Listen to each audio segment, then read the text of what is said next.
Venos aquí en nuestro humilde galponcito de la calle Gorriti. Vamos a saludar a Patricio Barton, por favor. Hola, amigo, buenas noches, Es por acá. Muy amables. Muy pronto la venganza de presentarse en numerosísimos lugares, cuya lista incompleta pasamos a recitar ahora mismo. Sí, casi no quedará rincón del país en el que no recalemos. El viernes próximo estaremos en Formosa, en la Feria del Libro de Formosa, haciendo sí.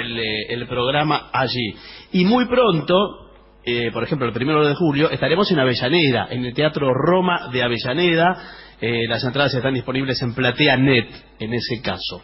Bien. Luego en Tigre, el 8 de julio, será eso en el Teatro Nini Marshall.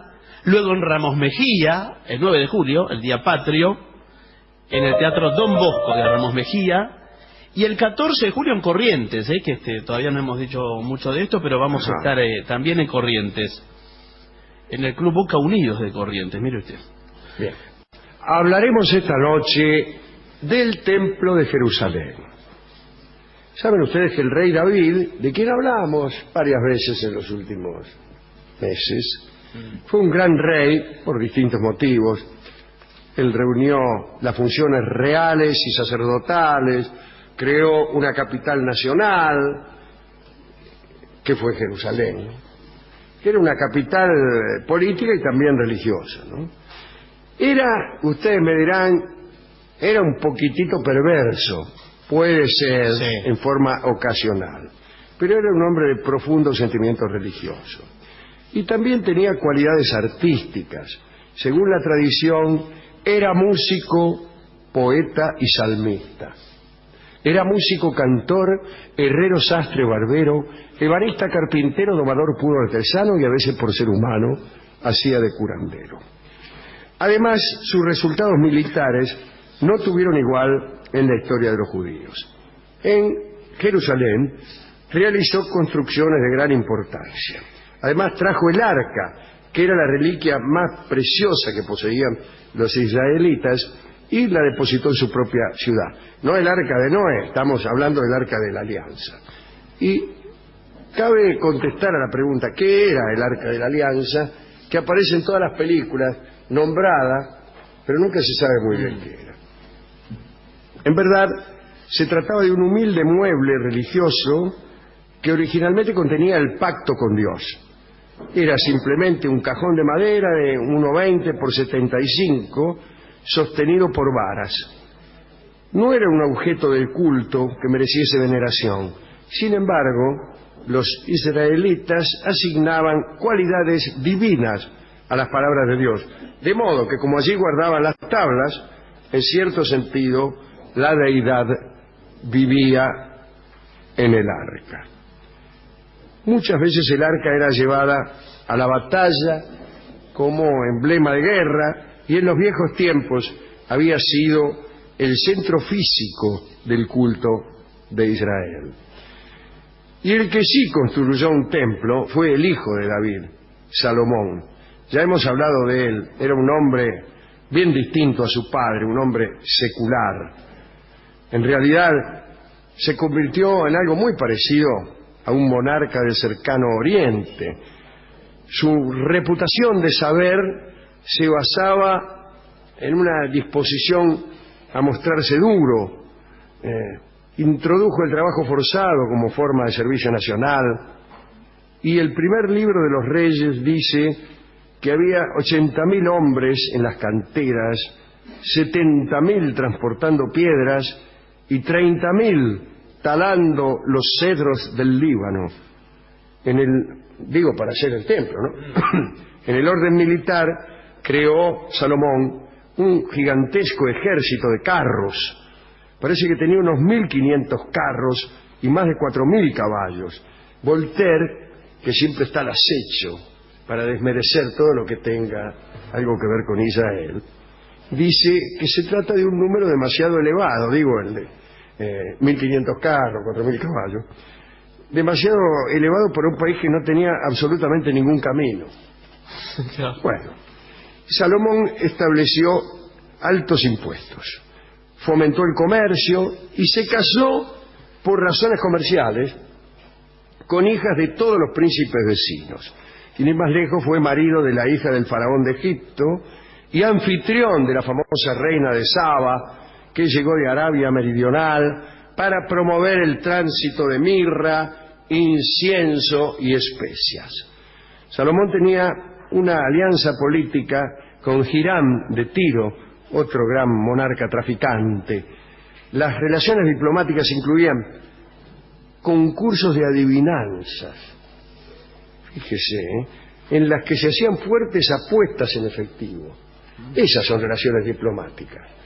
Y que llegaban en ocasiones a involucrar ciudades y regiones enteras.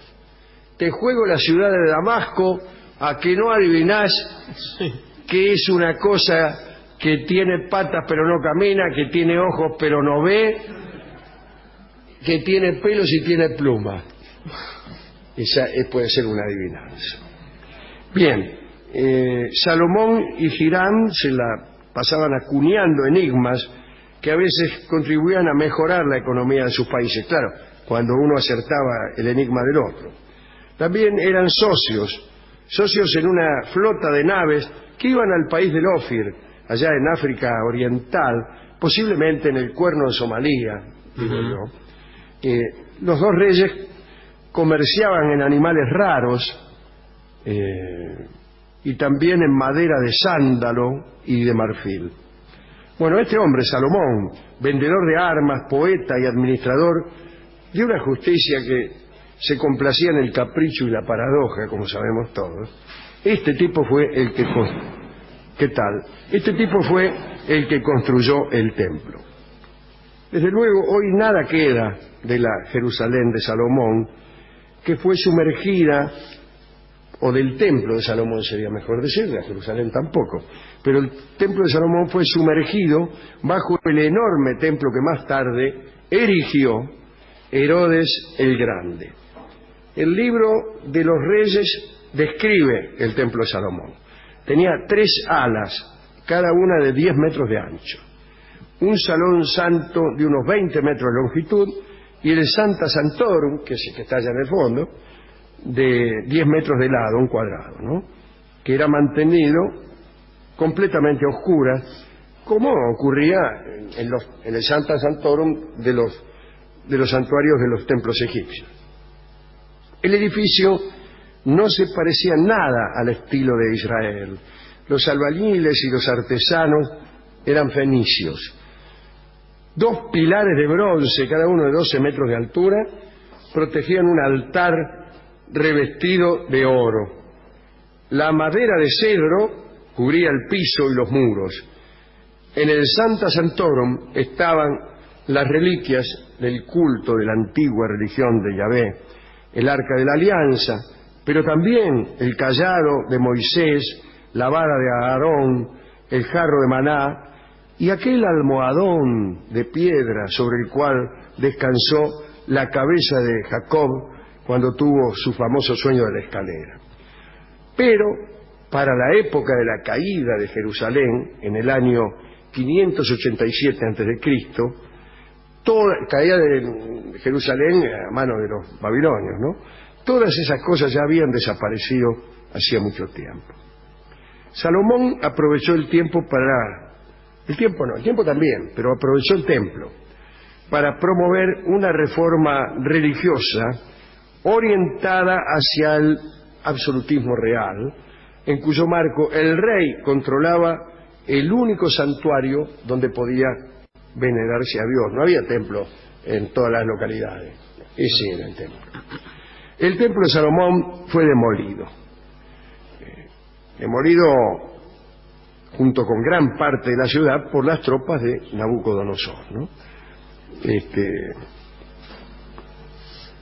Y de ahí viene el cautiverio en Babilonia, todos los príncipes, los hombres fuertes, la población en general de artesanos y herreros fueron llevados a Babilonia y solo quedaron en Jerusalén los pobres, que ni siquiera servían para prisioneros, ¿no?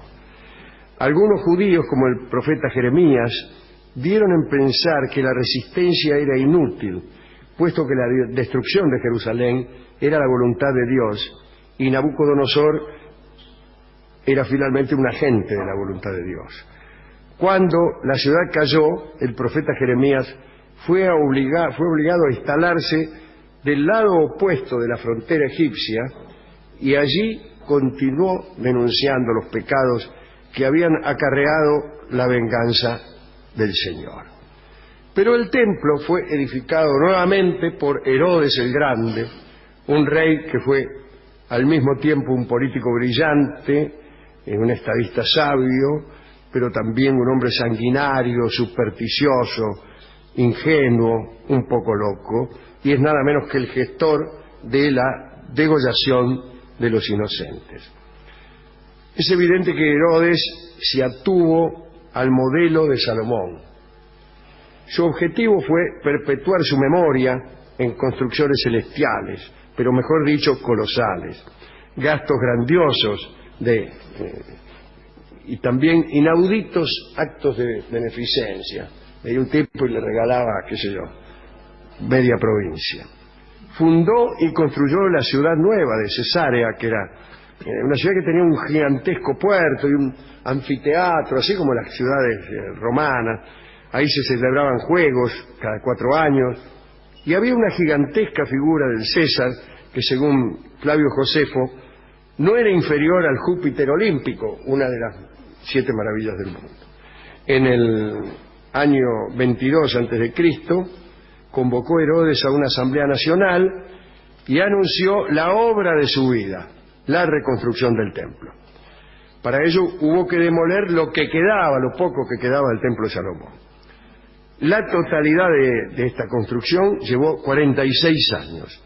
Los artesanos todavía continuaban completando las decoraciones, no mucho antes de que los romanos arrasaran con todo en el año 70. Para alcanzar los efectos grandiosos que deseaba, Herodes duplicó la extensión del monte del templo, ¿no? Había muros de sostén, puentes, portones, a los que se accedía por rampas y escaleras. El santuario estaba a mucho mayor altura que el de Salomón, era mucho más grande, la piedra utilizada era excepcionalmente blanca y brillaba con destellos de oro a la luz del sol. La prodigiosa plataforma tenía una extensión de 17.5 hectáreas y 1.600 metros de perímetro, de manera que no era cuadrado. Si fuera cuadrado, la superficie no sería de 17.5 hectáreas, sino de 16 hectáreas. Así que era más parecido a un círculo.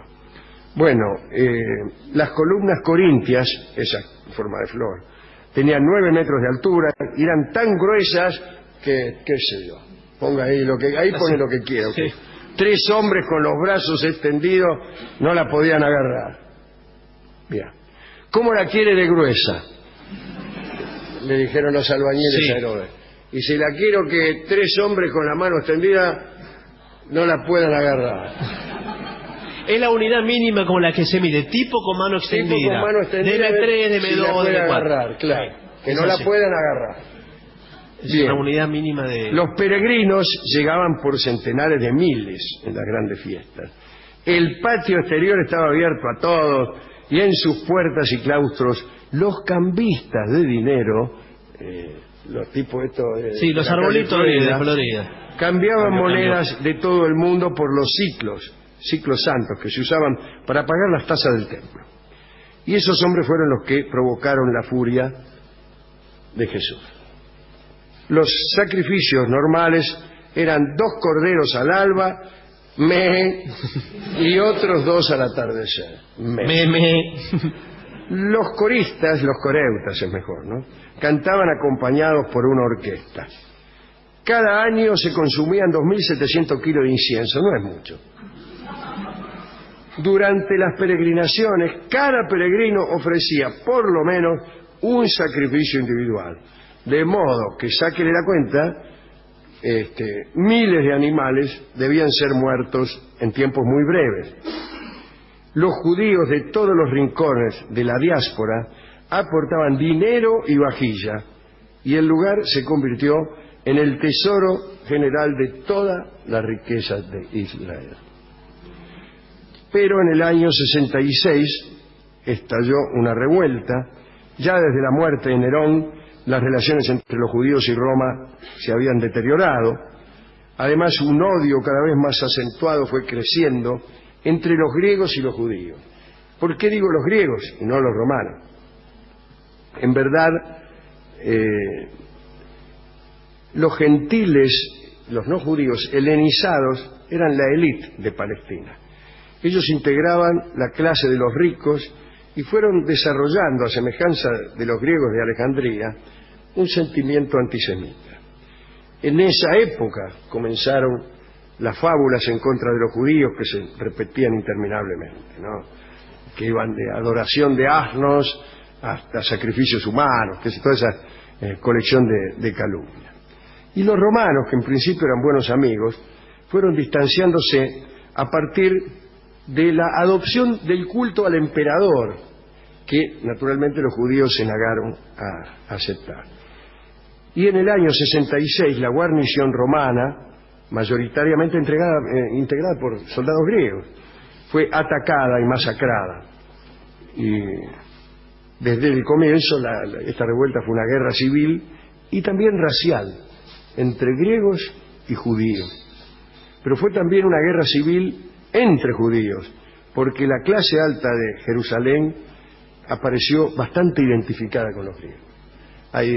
Paul Johnson tiene un libro que se llama Historia de los Judíos, que es maravilloso, pero que cuenta muy bien estos episodios y lo recomiendo especialmente.